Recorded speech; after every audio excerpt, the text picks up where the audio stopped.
Hello students, how are you all. कैसे हैं आप लोग? Hope doing well. तो चलिए हम आज का अपना क्लास स्टार्ट करते हैं। फाइन। तो क्लास स्टार्ट करने से पहले मैं एक क्वेश्चन आप लोगों के सामने डिस्कस करना चाहूँगा, जो कि आप ही लोगों में से किसी ने पूछा था मुझसे कमेंट बॉक्स में। फाइन। तो अगर मैं आपको क्वेश्चन दिखाना चाहूँ तो ये है वो क्वेश्चन कि sir you told that virus is inactive और dead when it is not in a host body or cell.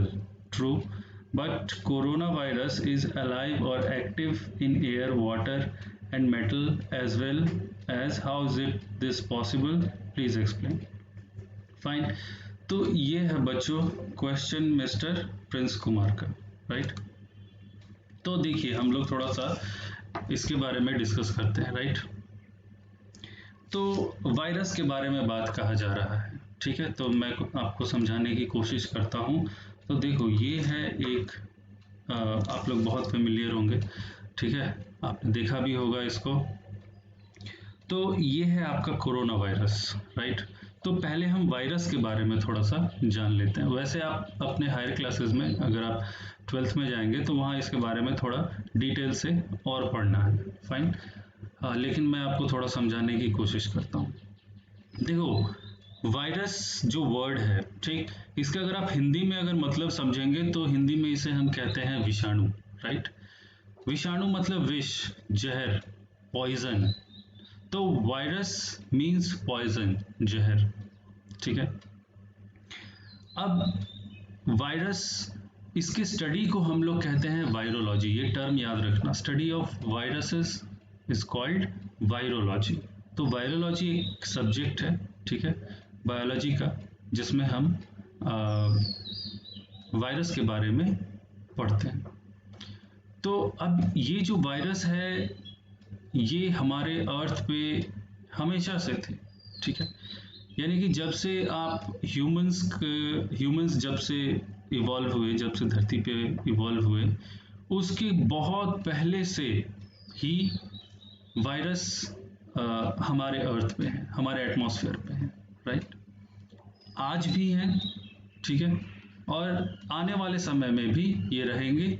शायद हो सके मानव रहे या ना रहे, लेकिन वायरस जरूर रहेंगे। ठीक है। अब ये जो वायरस है ये सब माइक्रोस्कोपिक है। राइट। अगर हम सही वर्ड यूज करें तो ये सब माइक्रोस्कोपिक है। यानी कि जो नॉर्मल हमारा हम माइक्रोस्कोप यूज करते हैं उससे भी हमें ये नहीं दिखेगा। हमें इलेक्ट्रॉन माइक्रोस्कोप का यूज करना पड़ेगा, तब जाके कहीं हम इसको हम देख सकते हैं, इसके स्ट्रक्चर को हम देख सकते हैं।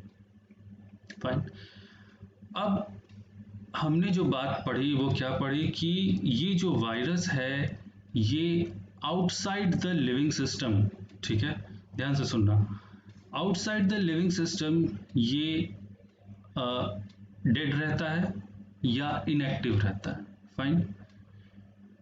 कहने का मतलब कि अगर ये लिविंग सिस्टम के बाहर है तो ये रेप्लिकेट नहीं कर सकता, ये रिप्रोड्यूस नहीं कर सकता, ठीक है। इसको रिप्रोड्यूस करने के लिए कोई ना कोई लिविंग सिस्टम चाहिए, चाहे वो सेल हो, कोई भी सेल हो, या कोई ह्यूमन बॉडी हो। राइट। तो उसे एक लिविंग सिस्टम चाहिए।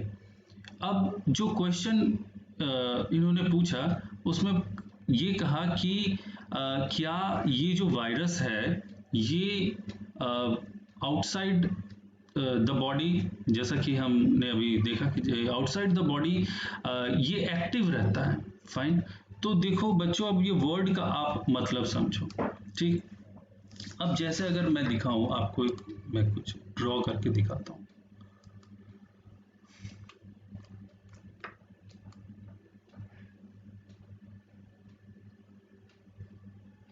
ये देखो, अब मान लो कोई एक पर्सन है। राइट। कोई एक पर्सन है। अब कोई एक पर्सन है, वो अगर इन्फेक्टेड हुआ किसी वायरस से, राइट, तो नॉर्मली क्या होगा कि जब हम एक कॉमन सा एग्जांपल ले लेते हैं राइनो वायरस, जिससे कि सर्दी खांसी होता है। फाइन। अब जब उसे इन्फेक्शन हुआ, ठीक है, तो वो खांसेगा, राइट। तो इसका सिम्टम्स क्या है कि वो खांसेगा। तो जब वो खांसेगा तो क्या होगा कि ये जो वायरस है ये ड्रॉपलेट्स, मतलब जो आप खांसेंगे तो जो ड्रॉपलेट्स, जो थूक के जो कण हैं, राइट, उसमें ये वायरस कहाँ आएगा, बाहर आएगा, एटमॉस्फेयर में आएगा, राइट। और ये कुछ दूरी तक ट्रैवल करता है, ठीक है, अप्रोक्सीमेटली 2 मीटर तक, राइट। अब मान लीजिए ये किसी सरफेस पे चला गया, ठीक है, कोई मेटल सरफेस पे चला गया, अब वहां पे ये एक्टिव है, ठीक है। अब मान लीजिए कोई दूसरा पर्सन अगर उस सरफेस को टच करता है, और टच करने के बाद, है ना, अगर अपने आंख, नाक या मुंह को टच करता है ना, या उस ड्रॉपलेट को अगर कोई आदमी अगर उधर से गुजर रहा है, राइट, और वहां से अगर उसको इनहेल करता है उस एयर को जिसमें कि वो ड्रॉपलेट है, वो कण है, तो क्या होगा कि उसके बॉडी में फिर वो ड्रॉपलेट जाएगा, और अंदर जाने के बाद, उसके बॉडी में जाने के बाद फिर वो क्या करेगा, रेप्लिकेट करना स्टार्ट कर देगा, ठीक है। तो कहने का मतलब कि जो वायरस है उसको रेप्लिकेट करने के लिए, उसको रिप्रोड्यूस करने के लिए उसको कोई ना कोई लिविंग सिस्टम चाहिए, और जब वो रेप्लिकेट करेगा, रिप्रोड्यूस करेगा, वो अपने नंबर्स में इंक्रीज करेगा और वो इन्फेक्शन फैलाएगा, वो बीमारी को अंदर फैलाना स्टार्ट करेगा, बीमारी को कॉज करना स्टार्ट करेगा। तो अब हम कह रहे हैं कि क्या वो मेटल सरफेस पे अगर एक्टिव है, इसका मतलब क्या, तो मेटल सरफेस पे वो एक्टिव है, इसका मतलब ये है कि वो अभी उसमें इन्फेक्ट करने की, किसी भी पर्सन को इन्फेक्ट करने की जो कैपेसिटी है वो है, ठीक है, जब तक कि वो मेटल सरफेस पे है उसमें है। बट होता क्या है कि जब ओवर द टाइम, जैसे जैसे टाइम बीतेगा, इसकी जो वो इन्फेक्ट करने की जो कैपेसिटी है वो धीरे धीरे कम होती जाएगी, ठीक है, क्योंकि इसको कोई लिविंग सिस्टम नहीं मिल रहा है। तो जब तक कि इसे कोई लिविंग सिस्टम नहीं मिलेगा, ये इन्फेक्ट नहीं कर पाएगा, ये अपने आप को रेप्लिकेट नहीं कर पाएगा, राइट। तो सभी वायरस में ये जो एक्टिव रहने की कैपेसिटी है आउटसाइड द लिविंग सिस्टम, ये अलग अलग होती है, ठीक है। तो outside the body, outside the living system, जो आपका ये वायरस होता है, ये एक्टिव तो होता है बट बहुत कम समय के लिए, कुछ एक निश्चित टाइम पीरियड के लिए ही होता है, और जैसे जैसे समय बीतता है इसका जो इन्फेक्ट करने का जो कैपेसिटी है वो धीरे धीरे कम होता जाता है ना, और फाइनली ये फिर डेड होता जाता है, राइट। तो ये है पूरा अभी तक का वायरस का काम, राइट। आई होप आपको ये क्लियर हुआ होगा, है ना। स्टिल अगर आपको कोई प्रॉब्लम है तो आप फिर पूछ सकते हैं, ओके। तो चलिए हम अपने क्लास की तरफ चलते हैं। तो हमें यहाँ आज न्यूट्रिशन से स्टार्ट करना था, लेकिन न्यूट्रिशन स्टार्ट करने के पहले ये जो क्वेश्चंस है इसे हम लोग डिस्कस कर लेते हैं, ओके।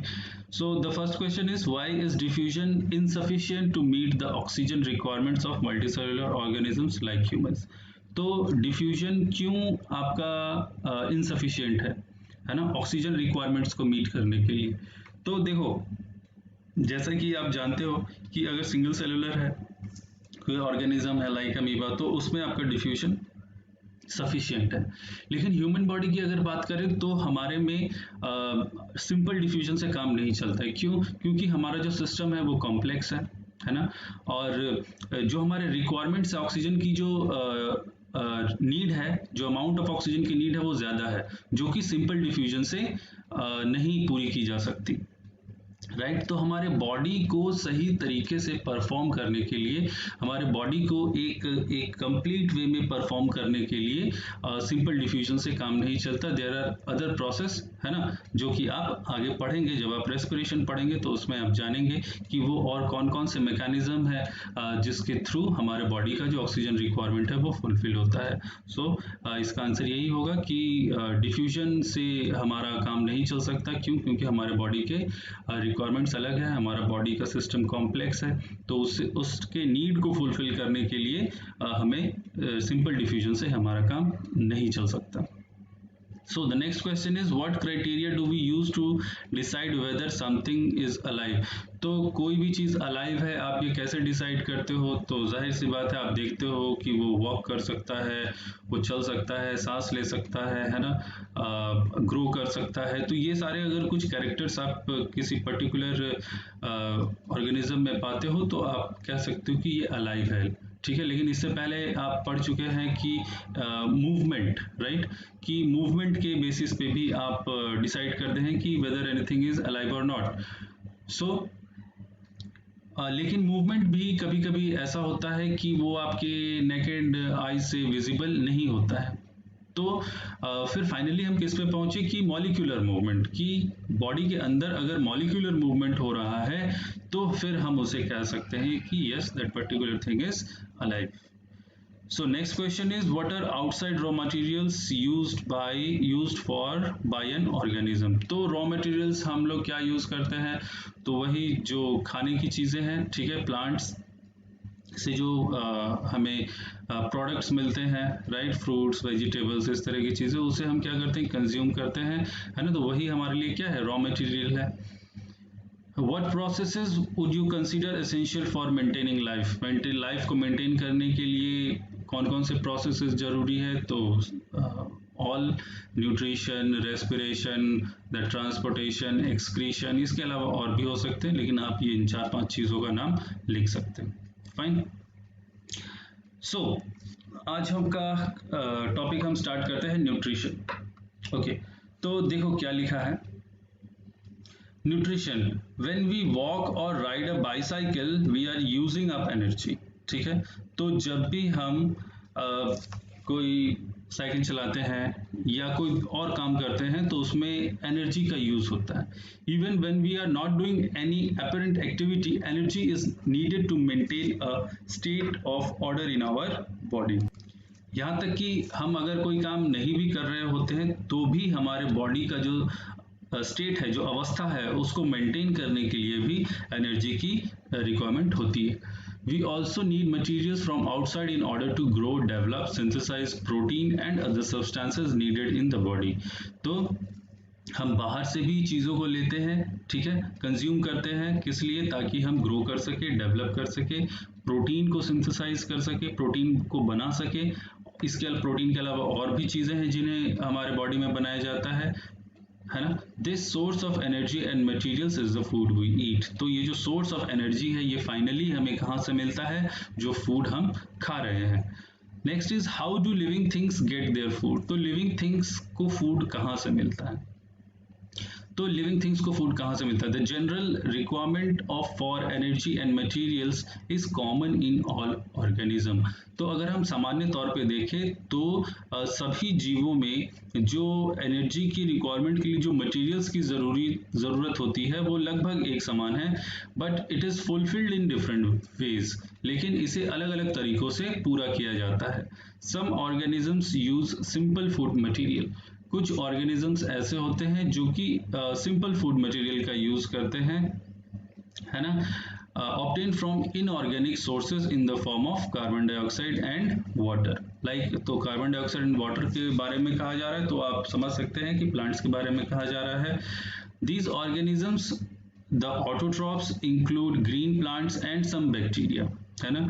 तो इस ऑर्गेनिज्म में कौन कौन आएंगे? तो ऑटोट्रॉप्स आएंगे। तो ऑटोट्रॉप्स में आप जानते हैं कि प्लांट्स भी आते हैं और कुछ बैक्टीरिया ऐसे हैं, ठीक है, जो कि इसी कैटेगरी में आते हैं। Other organisms utilize complex substances. These complex substances have to be broken down into simpler ones. ठीक है, अदर ऑर्गेनिजम्स जो है, ठीक है, तो वो कुछ कॉम्प्लेक्स सब्सटेंसेस में कंज्यूम करते हैं। These complex substances have to be broken down. अब ये जो कॉम्प्लेक्स सब्सटेंस कंज्यूम कर रहे हैं, ठीक है, जटिल कॉम्प्लेक्स सब्सटेंस जो ये कंज्यूम कर रहे हैं, उसको वो वैसे ही यूज नहीं कर सकते। उसको यूज करने के लिए उसको ब्रेक करना होगा, उसको तोड़ना होगा उसके सिंपलर फॉर्म में, before they can be used for the upkeep and the growth of the body, है ना। तो फाइनली उसको यूज करने से पहले उसको सिंपलर फॉर्म में ब्रेक डाउन करना होगा। To achieve this organisms use biocatalyst called enzyme.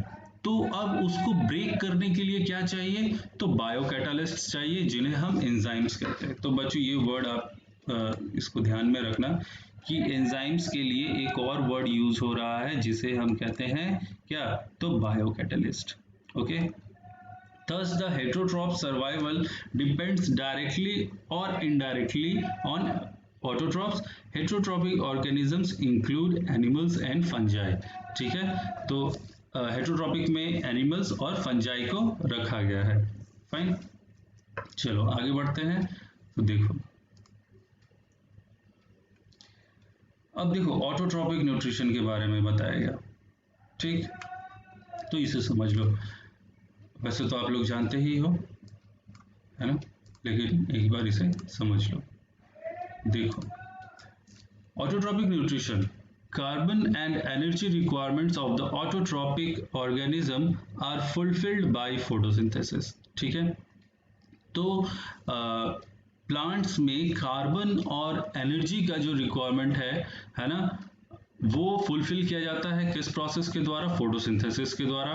It is the process by which autotrophs take in substances from the outside and convert them into stored forms of energy, है ना।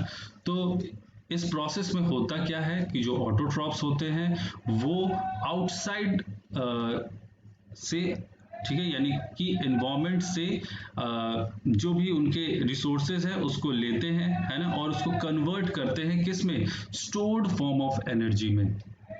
जैसा कि पिछले class में आपको बताया था मैंने कि फोटोसिंथेसिस में जो कार्बोहाइड्रेट, जो ग्लूकोज बन रहा है ना, तो जितने ग्लूकोज का रिक्वायरमेंट एट ए टाइम होगा प्लांट बॉडी को, उतने का तो वो यूज कर लेगा, लेकिन जो एक्स्ट्रा ग्लूकोज बच जाएंगे उससे वो क्या करेगा, स्टोर करेगा। लेकिन ग्लूकोज को वो एज इट इज स्टोर नहीं कर सकता, तो वो क्या करेगा कि उसको कन्वर्ट करेगा। तो किस में कन्वर्ट करेगा, स्टार्च में कन्वर्ट करेगा और फिर उसको वो स्टोर करेगा। This material is taken in the form of carbon dioxide and water, which is converted into carbohydrate in the presence of sunlight and chlorophyll. Carbohydrates are utilized for providing energy to the plant। इस line को mark कर लो कि carbohydrates are utilized for providing energy to the plant। We will study how this takes place in the next section। The carbohydrates which are not used immediately are stored in the form of starch। अभी मैंने बताया which serves as the internal energy reserve to be used as and when required by the plant। ठीक है, तो देखो इसको भी आप नोट कर लो, है ना, कि the carbohydrates which are not used immediately, है ना, कि कार्बोहाइड्रेट जिसका कि इमीडिएट यूज नहीं है, ठीक है, उसे स्टोर कर लिया जाता है in the form of starch which serves as the internal energy reserve, जो कि एक एनर्जी रिजर्व की तरह काम करता है। ठीक है, to be used as and when required by the plant, ताकि जब भी प्लांट को एनर्जी की जरूरत हो वो उससे लेके यूज कर सके। A somewhat similar situation is seen in us where some of the energy derived from the food we eat is stored up in our body in the form of glycogen। देखो ये most important है, ठीक है, this line is important, write it down, इसे लिख लो। The energy derived from the food we eat is stored in our body in the form of glycogen।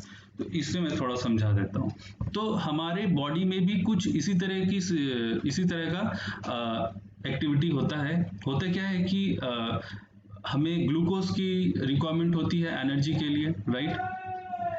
तो हम खाते हैं क्या, रोटी चावल, ठीक है, दाल और भी तरह तरह की चीजें खाते हैं। तो जब हम खाते हैं तो ग्लूकोज, फाइनली ग्लूकोज से एटीपी बॉडी बना लेता है। तो जितने एटीपी की जरूरत एट ए टाइम होती है उतना तो बॉडी स्टोर कर लेता है, मतलब यूज कर लेता है। लेकिन जो एक्स्ट्रा ग्लूकोज हमारे बॉडी में बच जाता है, ठीक है, उसे बॉडी क्या करता है, स्टोर कर लेता है, राइट। और स्टोर करके बॉडी अपने अंदर रख लेता है। तो डायरेक्ट ग्लूकोज को हमारा बॉडी स्टोर नहीं कर सकता, तो क्या करेगा, उस ग्लूकोज को वो कन्वर्ट करेगा, राइट। उस ग्लूकोज को वो कन्वर्ट करेगा और किस फॉर्म में कन्वर्ट करेगा, तो ग्लाइकोजन के फॉर्म में कन्वर्ट करेगा। तो ये क्वेश्चन कभी कभी पूछता है कि ग्लाइकोजन क्या है ना, व्हाट इज ग्लाइकोजन। तो सिंपल सा आंसर है, glycogen is a stored form of carbohydrate, right. अच्छा, अब आगे की ओर बढ़ते हैं। देखो,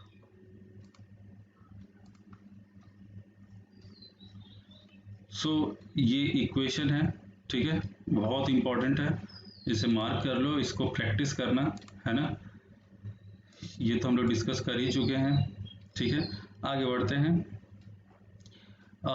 Let us now see what actually happens during the process of photosynthesis. अब आप ये देखिए कि photosynthesis के process के दौरान होता क्या है। The following events occur during this process. तो क्या इस event के दौरान क्या क्या process होता है। तो सबसे पहला absorption of light energy by chlorophyll, ठीक है। तो आप जानते हैं कि green leaves में chloroplast पाए जाते हैं, राइट। और क्लोरोप्लास्ट के अंदर क्या पाए जाते हैं, पिगमेंट पाया जाता है जिसे हम क्लोरोफिल कहते हैं, और यही क्लोरोफिल होता है जो कि लाइट को एब्जॉर्ब करता है। फाइन, यही क्लोरोफिल होता है जो लाइट को एब्जॉर्ब करता है। Conversion of light energy to chemical energy and splitting of water molecules into hydrogen and oxygen. देखो इस लाइन में ये बात आप याद रखना कि इस प्रोसेस के दौरान यानी फोटोसिंथेसिस के दौरान हो क्या रहा है कि लाइट एनर्जी का कन्वर्जन हो रहा है, conversion of light energy to chemical energy, and और क्या हो रहा है कि वाटर मॉलिक्यूल स्प्लिट हो रहा है, ठीक है। वाटर मॉलिक्यूल टूट रहा है, अलग अलग हो रहा है, किसमें, तो हाइड्रोजन और ऑक्सीजन में, है ना। And carbon dioxide reduce to carbohydrates, ठीक है, reduction of carbon dioxide to carbohydrates, और कार्बन डाइऑक्साइड फाइनली रिड्यूस हो जाता है किसमें, कार्बोहाइड्रेट में। These steps need not to take place one after the other immediately. ऐसा नहीं है कि एक के बाद दूसरा होता है, दूसरे के बाद तीसरा होता है, ऐसा नहीं होता। For example, desert plants take up carbon dioxide at night and prepare an intermediate which is acted upon by the energy absorbed by the chlorophyll during the day, ठीक है। जैसे कि डेजर्ट प्लांट जो है तो वो क्या करता है कि रात में कार्बन डाइऑक्साइड को लेके रख लेता है ना, और फिर दिन में जब क्लोरोफिल एक्टिव होता है, जब सन का रे मिलता है तो फिर उसको वो यूज करता है। Let us see how each of the components of the above reaction are necessary for photosynthesis. Okay, देखो, if you carefully observe a cross section of leaf under the microscope, you will notice that some of cells contain green dots. These green dots are cell organelles called chloroplast, which contain chlorophyll. Let us do an activity which demonstrate that chlorophyll is essential for photosynthesis. तो अब ये इस diagram के बारे में बता रहा है ना। तो इस डायग्राम का आप लोग प्रैक्टिस कर लेंगे। क्रॉस सेक्शन ऑफ लीफ हो सकता है समटाइम्स आपको एग्जाम में ये ड्रॉ करने के लिए दे दे, या फिर इस डायग्राम से आपको कोई क्वेश्चन पूछ ले, है ना। डायग्राम बेस्ड क्वेश्चन कोई आपसे पूछा जा सकता है ना। तो ये देखो, आप देख सकते हो कि ये जो डॉटेड स्ट्रक्चर देख रहे हो ये क्लोरोप्लास्ट है, इसी के अंदर क्लोरोफिल पाए जाते हैं, है ना। ये क्या है आपका, तो ये है आपका स्टोमाटा, है ना। ये गार्ड सेल दिखा रहा है, ये जो स्पेस आप देख रहे हो दिस इज स्टोमाटा, ओके। तो और स्टोमाटा कहाँ पाया जा रहा है, तो लोअर एपिडर्मिस में, यानी लीफ के लोअर सरफेस पे, ये बात याद रखना। फाइन, ओके, आगे बढ़ते हैं।